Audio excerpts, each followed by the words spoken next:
Je m'appelle Lionel Marty, je suis assyriologue, chargé de recherche au CNRS, rattaché à l'équipe Monde mésopotamien du professeur Dominique Charpin au Collège de France, et je suis plus particulièrement spécialisé dans le Proche-Orient ancien des 2e et 1er millénaires avant Jésus-Christ.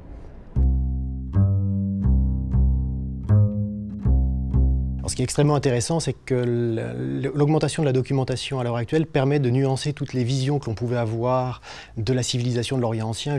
Pendant très longtemps, on a considéré que l'Orient ancien était un monde où nous avions des sortes de dictateurs, des rois prêtres, ce genre de choses, alors que nos connaissances actuelles nous permettent de nuancer beaucoup plus l'organisation de la société et du pouvoir. Et c'est tout l'intérêt de nos études, de montrer que la civilisation mésopotamienne n'est pas du tout une civilisation figée comme on le supposait, mais qui a connu de grandes évolutions.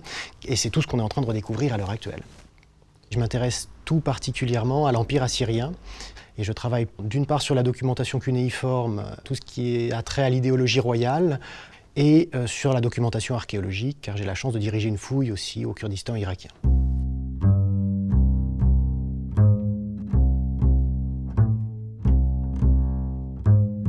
Le cœur même de cet empire est très mal connu.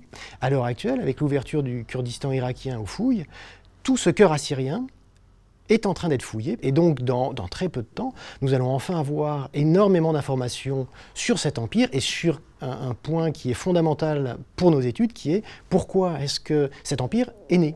L'origine de cet empire, semble-t-il, est une ville marchande, sans volonté expansionniste, qui, après avoir été dominée par des peuples étrangers, revient sur le devant de l'histoire et de la scène avec une volonté impérialiste, une volonté de conquête et une idéologie royale complètement différente.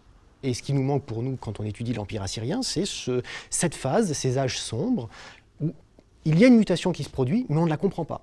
Et les fouilles sur le site que je fouille, nous avons des niveaux assyriens évidemment, mais aussi antérieurs. Donc on devrait avoir les traces matérielles de ces phénomènes. C'est une des choses fantastiques avec l'Orient, c'est que demain, une fouille vous livre quelques dizaines de milliers de tablettes, et en fait, vous jetez tous les manuels concernant cette région et ce domaine, et on recommence.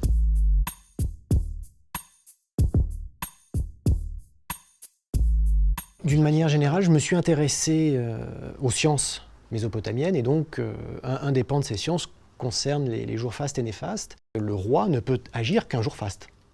Donc dans ce cas-là, il faut que ses savants et ses conseillers aient les listes disponibles pour lui dire, pour lui permettre de se déplacer ou de bouger. Et le problème que l'on a en Mésopotamie, c'est qu'on a des sources spécifiques, et il nous en manque tout un pan. Alors, je me suis tourné vers d'autres collègues qui, eux, avaient fait des études à ce sujet depuis beaucoup plus longtemps, qui avaient un bagage historiographique plus lourd, et donc, naturellement, au Collège de France, on a cette chance, j'ai été les voir pour leur poser des questions à ce sujet. Tous les exemples que vous nous avez donnés, on peut en trouver des équivalents différents, mais en Chine, en disant, voilà, notamment dans les materia medica, c'est-à-dire la pharmacopée, où on va vous dire, bon, pour préparer cet onguent ou pour préparer cette potion, il faut la préparer à telle date. On s'est rendu compte des liens absolument étonnants qui existaient entre nos documentations et les pratiques. Et même pour des mondes qui n'ont jamais été en lien, aussi bien géographiquement que chronologiquement.